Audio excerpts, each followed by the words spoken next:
ये दो पर्सन है, इनकी हाइट है वो 5 फीट 8 इंच है, इनकी हाइट है वो 5 फीट 2 इंच है। तो दोस्तों इनको तो इनकी डॉर्फिज्म की दिक्कत इनको तो आ गई, लेकिन आप ये चाहते हो कि आपके बच्चों को हाइट की समस्या ना आए। जनरली इस उम्र के अंदर नॉर्मली बात करें तो 15 से लेकर 17 साल तक काफी लोगों की हाइट है वो रुक जाती है।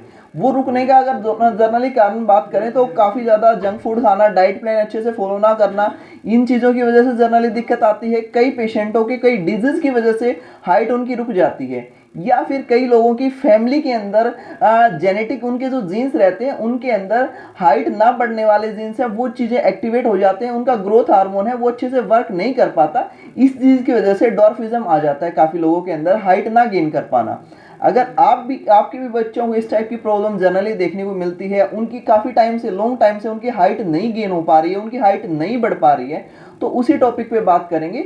जनरली हम बात करें तो इस टाइप की अगर जनरली प्रॉब्लम आज के टाइम के अंदर नॉर्मल प्रॉब्लम है, अगर आपके भी बच्चों को इस टाइप की प्रॉब्लम देखने को मिल रही है तो डेफिनेटली आपको उन चीज़ों की उनकी नॉर्मली डेली रूटीन में चेंज करना चाहिए, फर्स्ट थिंग। सेकंड थिंग, उनका डाइट प्लान चेंज करना चाहिए।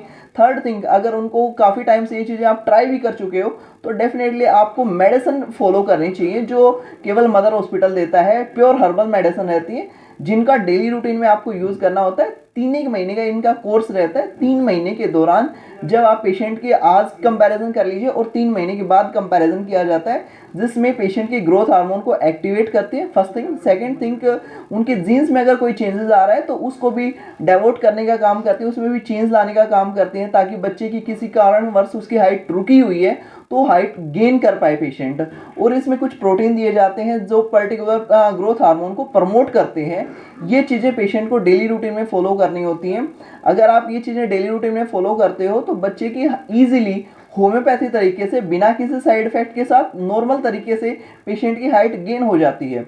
डॉक्टर साहब, किस एज तक जो है एक बच्चे की हाइट बढ़ती है? नॉर्मली हम बात करें तो फीमेल के अंदर ये चीज़ें 17 एज तक रहती है और मेल के अंदर ये चीज़ें मैक्सिमम 18 तक रहती है, जिसमें प्रोबेबिलिटी होती है कि बच्चे की हाइट गेन हो जाती है। इस एज के बाद क्या कोई चांसेस रहते हैं किसी मेडिसिन के द्वारा हाइट को गेन? पर्टिकुलर हम बात करें तो 17 या 18 के बाद चांसेस उतने ही कम हो जाते हैं। अगर आप इनिशियल कंडीशन में आपके बच्चे की हाइट रुकी हुई है जैसे 15 की एज में या 14 की एज में, तो डेफिनेटली उस चीज़ में इफेक्टिव रिजल्ट देखने को मिलता है। किसी बच्चे में अगर हाइट छोटी जो है वो जेनेटिक है, तो इन मेडिसिन से क्या इस चीज़ की एश्योरिटी रहेगी कि अगर वो बच्चा इन मेडिसिन से हाइट गेन कर लेता है तो आगे जब वो बड़ा होके बेबी कंसीव करेगी उसकी वाइफ या वो, तो उसमें ये जेनेटिक प्रॉब्लम नहीं होगी? देखिए पर्टिकुलर अगर हम बात करें तो जो आप डॉर्फिज्म बता रहे हो वो जीन्स के अंदर देखने को मिलती है। पर्टिकुलर ये चीज़ें आप फिक्स नहीं कह सकते कि आपके अंदर मदर के जीन्स आए हैं आपके बच्चे के अंदर या फादर के जीन आए हैं। अगर दोनों के जीन्स उस चीज़ को लेकर डोमिनेटिंग है, मतलब हाइट को गेनिंग वाले हैं, तो डेफिनेटली उनका बच्चे की हाइट की दिक्कत नहीं आएगी। लेकिन जीन्स का सिलेक्शन तो पर्टिकुलर जो फर्टिलाइज एग होता है उसी के अंदर होता है। ये चीज़ें हम नहीं डिफाइन कर सकते कि आपके बच्चे की हाइट गेन होगी या नहीं होगी। क्योंकि मान लिया जाता है, क्योंकि हमारे समाज में जब किसी लड़के की शादी होती है तो वो लगभग सिमिलर हाइट की ही लड़की के साथ शादी होती है। अगर उसकी हाइट कम है तो नेचुरली उसकी जो शादी होगी उसका पार्टनर भी है सिमिलर ही हाइट का होगा। सर पर्टिकुलर हम बात करें तो ये चीज़ें फिक्स नहीं होती कि आपके फादर के जीन्स हाइट को लेकर प्रमोटिंग, आपके दादाजी के भी जीन्स हो सकते हैं या फिर उनके भी दादाजी के भी जीन्स हो सकते हैं। ये चीज़ें पर्सन टू पर्सन वेरी करती हैं। अगर एक एग्जाम्पल के तौर पे हम बात करें, जैसे खुद के एग्जाम्पल के तौर पे अगर बात करें तो मेरे फादर के जीन्स हाइट को लेकर ज़्यादा, मेरे फादर साहब की हाइट 6 फीट है। अगर मेरी हाइट 5 फीट रह जाती है या 5.5 फीट रह जाती है तो उसमें मेन कारण रहता है किसी बीमारी की वजह से भी हाइट रुक जाती है, फर्स्ट थिंग। डाइट प्लान अच्छे ना फॉलो करने की वजह से भी हाइट रुक जाती है, या फिर कई बार ग्रोथ हार्मोन है वो अच्छे से काम नहीं कर पाता है तो उस वजह से भी हाइट की समस्या जनरली देखने को मिलती है। बच्चों में अगर बात की जाए, अगर 3 या 4 साल का एक बच्चा है उसकी हाइट कितनी होनी चाहिए? ये चीज़ें फिक्स क्राइटेरिया नहीं होता कि बच्चे की हाइट किसी टाइम तो वो चीज़ें ज़्यादा प्रमोटिंग होती है, एक ही टाइम में बच्चे की हाइट जल्दी निकल जाती है और किसी टाइम में वो चीज़ें पर्टिकुलर कुछ टाइम के बाद गेन होती है। ये हम फिक्स नहीं कहता, कोई भी फिक्स ग्राफ नहीं होता इस चीज़ का।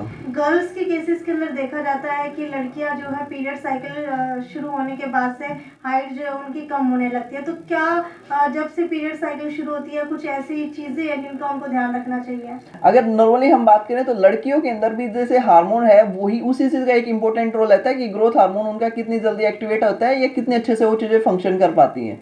यही रहता है फीमेल के अंदर जो डॉर्फिज्म की कंडीशन है वो ज़्यादा देखने को मिलती है, क्योंकि उनका जो डाइट प्लान रहता है पर्टिकुलर वो अच्छे से नहीं कर पाती हैं, या जंक फूड ज़्यादा खाती हैं, इसकी वजह से भी वो चीज़ें सप्रेस हो जाती हैं।